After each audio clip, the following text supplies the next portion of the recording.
స్థాపనకొస్తున్న రఘుపతికి చెప్పేస్తాడోనని రాత్రికి రాత్రే మీ నాన్నని ఎత్తుకెళ్లారు. రఘుపతి ఊరు వదిలి వెళ్లే వరకు నోరు విప్పితే నిన్ను మీ అమ్మని చంపుతానని బెదిరించారు. ఆ తర్వాత రోజు రఘుపతి గారు లండన్ నుంచి వచ్చారు. ఊరందరి కళ్ళు రఘుపతి గారి కోసం చూస్తుంటే ఆయన కళ్ళు మాత్రం మీ నాన్న కోసం వెతికాయి. సూర్యనారాయణ వేస్తాడనుకున్నాను. ఏడి బళ్ళారివాడు పేదోళ్ళకి మేలు జరిగితే మొక్కు తీర్చుకుంటానని శ్రీశైలం వెళ్ళాడు. ఓహో, ఏదైనా ఒకరోజు తెల్లవారుజామున సూర్యుడన్నా ఆలస్యంగా వస్తాడేమో కానీ నేనొచ్చానని తెలిస్తే సూర్యనారాయణ ఆలస్యంగా రాడే అని అనుమానించాడు. ఆ అనుమానంతోనే ఇంటికెళ్ళాడు. మీ అమ్మ పెట్టిన కన్నీళ్లతో జరిగింది తెలుసుకున్నాడు.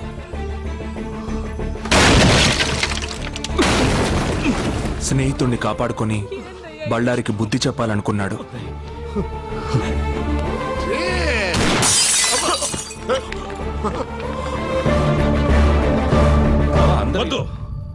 పొండి, ఊరొదిలి వెళ్ళిపోండి.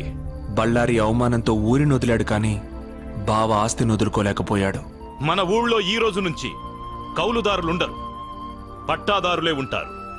వచ్చే పౌర్ణమి రోజు నా కూతురు చైత్ర పుట్టినరోజు. ఆ రోజు సుంకులమ్మ సాక్షిగా నా కూతురి చేతుల మీదుగా మీకు పట్టాలిచ్చి మిమ్మల్ని శాశ్వతంగా రైతుల్ని చేస్తాను.